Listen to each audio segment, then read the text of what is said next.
Bonjour, aujourd'hui on vous présente Dinopark. C'est un jeu pour les 7 ans et plus qui va se jouer de 1 à 4 joueurs et la durée de partie va être de l'ordre de 20 minutes. Dinopark, c'est une chasse aux dinosaures avec des dés bien sûr. C'est un jeu de prise de risque avec une mécanique plutôt sympa et aussi une variante pour jouer en solo. Qui attrapera le plus de dinosaures? C'est la question. Et également les dinosaures avec la plus haute valeur.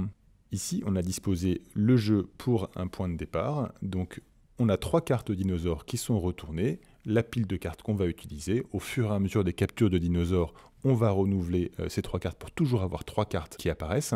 Et une fois que la pile est terminée, le jeu est terminé.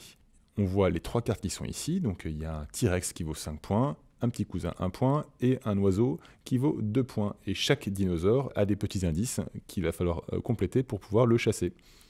Ces indices, on les retrouve sur les dés. Il y en a 5 différents.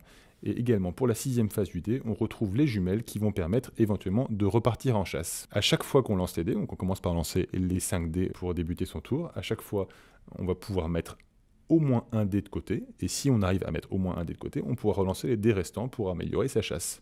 Pour mettre un dé de côté, soit on met un dé de côté qui correspond à un indice qui est sur une carte, donc par exemple ici je pourrais mettre le petit lasso que je vois, hop, je positionne le chasseur sur l'indice correspondant au lasso, donc j'ai déjà une demi-chasse pour le petit cousin orange.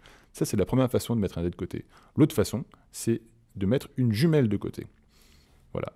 On continue au fur et à mesure, on lance les dés restants, on peut décider de s'arrêter à tout moment. Par exemple, quand on a une carte complétée, on peut décider de s'arrêter et de gagner la carte, ou on peut décider de continuer, mais si on n'arrive pas à mettre un dé de côté au tour suivant, notre tour est perdu. Au bout des 5 dés, si on arrive à avoir placé tous ces 5 dés et avoir au moins 2 jumelles, on va pouvoir repartir pour une nouvelle chasse. Quoi qu'il en soit, quand on a terminé son tour, on passe au tour suivant, et le joueur suivant va pouvoir récupérer la chasse déjà entamée par le premier joueur.